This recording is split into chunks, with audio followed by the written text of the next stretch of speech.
What's up, everybody? Welcome back into the Horseshoe for a game recap, game report. Tim May, Spencer Holbrook on the field here. Tim, I chose this spot for a reason. We'll get into it here in just a little bit. But first reactions to Ohio State's win over Arkansas State, 45-12. Kind of a blowout of sorts, but didn't really feel super like a blowout. Tim, let's get into it. It was a weird game. I mean, from an Ohio State standpoint, they hit some big play, and then the next time they're 3 and out or 5 and out, 6 and out. Boom, they hit a big play. Then seemed like the next time they're 3 and out, 5. I'm talking about offensively. And then, the way they came out in the second half, though, just to show that there was no doubt who was going to win this game, that was pretty impressive. Just bang, bang, bang right down the field. Stuff Arkansas State. Bang, bang, bang right down the field. Stuff Arkansas State. That's what they needed, I think, from a confidence standpoint. But then again, it was just, C.J. Stroud's last possession was nowhere near what his previous possession, you know what I mean? And it was like just hard for this team to get some consistency going offensively. Defensively, you hold a team to 4 field goals, you've done a good job. But like Steel Chambers was saying after the game, you really want to keep them from scoring if you can. So they bent but didn't break from the standpoint of giving up a touchdown. They did give up 4 field goals, all makeable field goals, nothing over the top in that regard. But 45-12 is the final score. It is what it is. You move on to Toledo. Yeah, it was kind of a... 33 points is still a pretty impressive win. Yeah, no, I agree. And we can talk about that as we go along here on the game recap.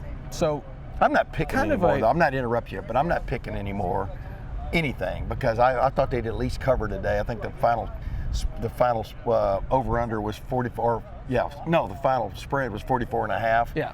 And there were times when it looked like they were going to get there and whatever. I just think all that stuff is elaborate, almost stupid stuff to deal with. So, well, I have a lot of fun with it. I'm just going to pick Ohio State to win or lose. I have a lot of fun with this, so you'll see me continue to do that, but that's okay. To each his own.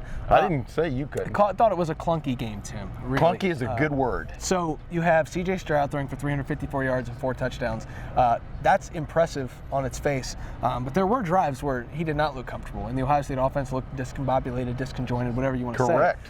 Travion Henderson had a really nice day on the ground. Mayan Williams had a nice day on the ground, but there were times where they were stuffed on the ground on certain drives, and that led to 3 and outs because they got behind the chains. The story of this game offensively has to be, no questions asked, and why we're standing on this spot right here, Marvin Harrison Jr.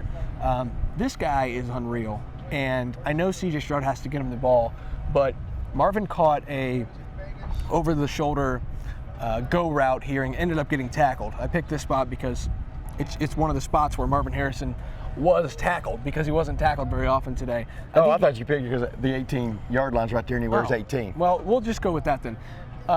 That was as impressive of a receiving day as you're going to find. Yes. 180 some odd yards, 3 touchdowns from Marvin Harrison Jr., either 7 or 8 catches, I can't be sure. Probably should have had a 4th touchdown, but dropped it. But the throw over in that corner, Tim, to Marvin was like C.J. Stroud put it in like a teleport machine. It was actually in that corner down there, yes. It's almost like he handed the ball to him from 40 yards out. Yes. That's one of the best throws that you'll see in college football this year. Putting it in that narrow window between the corner and the safety, that's what we are supposed to see from C.J. Stroud and Marvin Harrison Jr. and all these wide receivers, not the disconjointedness of some of these drives. And so offensively, the story absolutely in the Buckeye Leaf, which you'll read on LettermenRow.com later today, the Buckeye Leaf is absolutely going to Marvin Harrison Jr. He was as impressive as advertised. He was a freak, as some would call him. And you know what, though? We're seeing a very, very, very good quarterback play at Ohio State this year in C.J. Stroud, because that was a ridiculous throw. It was almost on a line. He put it where only Marvin Harrison Jr., as C.J. told me after the game, he put it where only he could get to the ball, and it worked out. The takeoff to Marvin Harrison Jr. was dead in stride. The takeoff up the seam right here was dead in stride for a touchdown. The hit him going over the middle on a crossing route underneath the safeties, and then outrunning everybody to the corner. I don't mean to interrupt you, Tim, on a route that you cannot teach. Right. I mean, that route was as crisp as possible, and right. that's a Hall of Fame route right there because you got a Hall of Fame teach it to him. He's got a Hall of Fame dad. Yeah. What the heck? What do you expect, right? Yeah. And just there were several of these passes to Marvin Harrison Jr. were great passes, and great execution by Marvin Harrison Jr. You know, he had a decent game last week against Notre Dame, but this was, just like the Rose Bowl, this was a coming out party ×2, in my opinion, for Marvin Harrison Jr. Now, it was against Arkansas State. Here's what you got to say about Arkansas State. I thought they did some good things up front with their defense. They did some good things from the standpoint of trying to befuddle, that's the word I use, befuddle Ohio State offensively, and it was hit or miss. And that's why Ohio State's offense was hit or miss. I mean, some of the schemes they ran, et cetera, having guys in places maybe they weren't expected to be, et cetera, just muddled up the works. But C.J. Stroud, once again, and his group found a way, and that's what stands out to me. But obviously Ryan Day, I think, left a little frustrated on, why can't they pick that lock every possession? Because that's what he wants. Yeah. He wants to pick the lock every possession. Didn't get it done today, but man, when they got it done, it was spectacular. We also, before we move on to the defense, which I'm excited to talk about here, we also need to understand that Ohio State's not running that many plays. And Right. so it's kind of weird. It's almost like they hit a big play and the next drive they want to get into a rhythm, but things happen so quickly on the last drive that they couldn't get into a rhythm to carry that over. Yes. And so this feast or famine nature of this offense right now is almost a bad thing. You don't want to say that about a 45-point performance with multiple 40-yard plays, but when you score as quickly as Ohio State did on those 3-play, 90-yard drives, 3-play 75-yard, you're not getting into any sort of rhythm. So the next time you go out there, you have a negative gain on first down, and then you have a bounce pass that doesn't get to the wide receiver, and then you have a good coverage on third down, and then you punt. Yeah. And so they're just not running a lot of plays, and so I think you're seeing some oddities with this offense. Obviously, it's going to get wrinkled out, or it's going to get ironed out because this offense can only have wrinkles for so long. It's too talented. But now let's flip over to the defense, because there are so many trees on this defense that the forest didn't look as great as it could. But I will talk about individually some performances. Mike Hall, we can just classify as a certified stud at this point.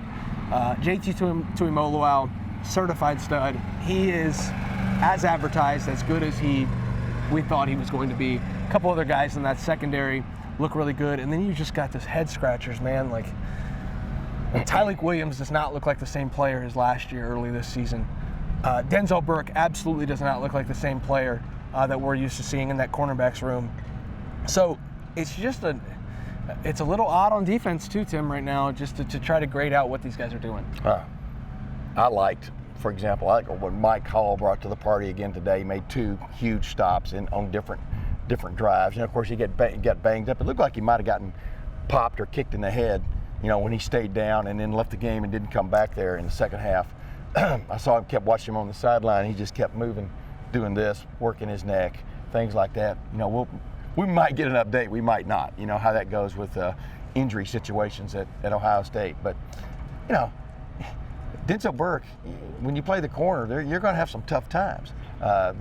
Sometimes you're just not quite on your game one way or the other. They obviously pulled him out, at one point and let him kind of get a feel for the landscape and put him back in.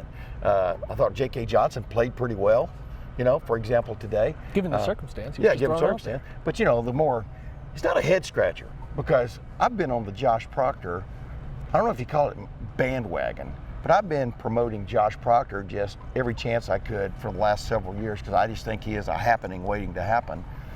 I did not expect him to start today at all. I expected Lathan Ransom, who took Josh Proctor's place after the first possession last week against Notre Dame. Lathan Ransom would get to start and probably play a lot based on the way he played. Lo and behold, it was Josh Proctor who got the second straight start and who played most of the first quarter and most of the second, I think, before Lathan Ransom even saw the field, at least in terms of that safety spot. And I thought Josh Proctor played very well today. So, these guys, Perry Eliano, told us at one time we got to talk to him. Ryan Day reiterated on Thursday when I asked about it. Josh Proctor was going to play. Neither one of them said Josh Proctor is going to start. But from now on, I think I'm going to hedge my bets on who's starting and who's not based on what they did the previous game. Obviously, they don't want to lose Josh Proctor. The mature Josh Proctor, I'm writing about this, the mature Josh Proctor handled that with aplomb. Maybe 3 years ago he doesn't. Yeah. Of what happened to him last week.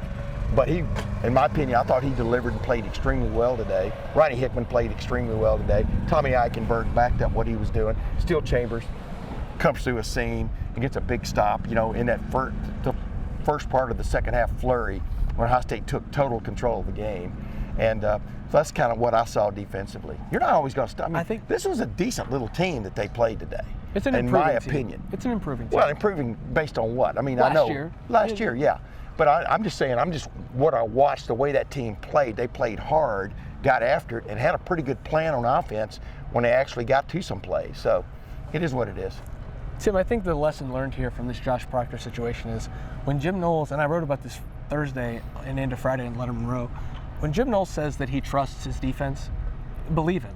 And it's not just, he trusts the defense as a whole. He trusts his guys. You need to teach Josh Proctor a lesson, and he only plays 5 snaps last week.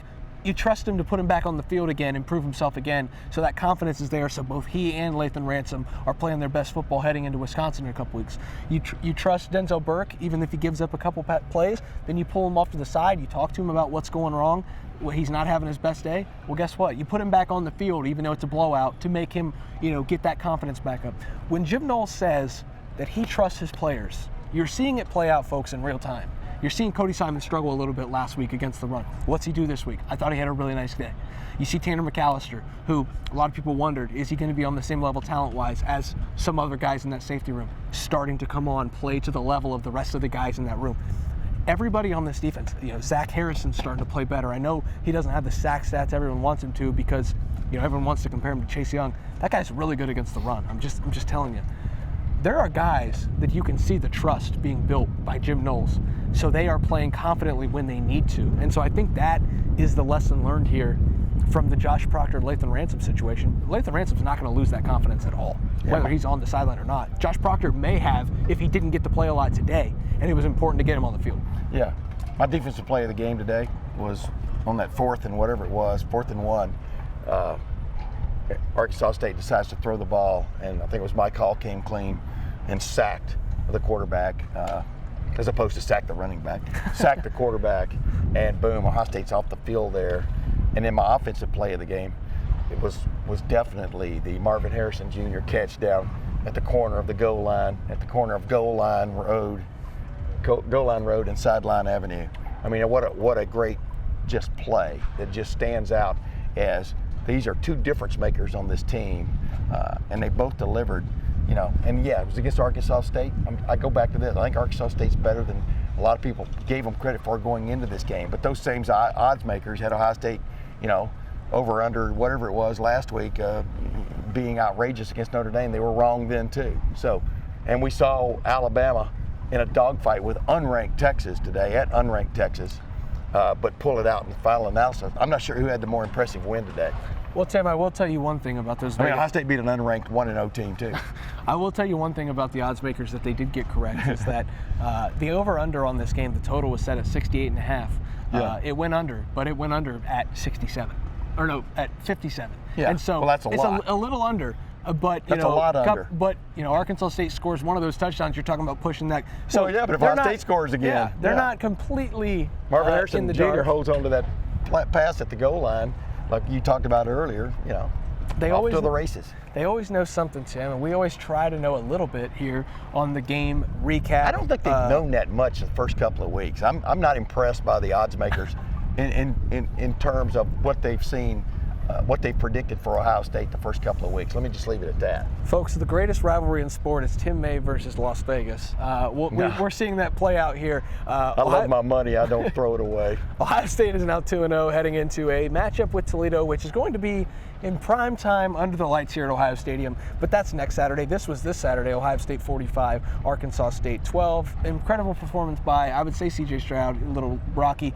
Incredible performance by Marvin Harrison Jr. We'll have full coverage of all of that on the offensive side, and we'll have plenty on the defensive side as well. For Tim May, I'm Spencer Holbrook. Make sure you subscribe to the YouTube channel. Check us out at the Lettermen Lounge and message board. You can get the entire Lettermen Row coverage plan for $1 for the entire year. That's a pretty good steal. That is. To read both Tim and I's content along with Matt Parker on the recruiting side. We'll be back in here Saturday. We'll be back inside the Woody Hayes Athletic Center on Tuesday. But for Tim, I'm Spencer. Thanks for watching. Thanks for listening.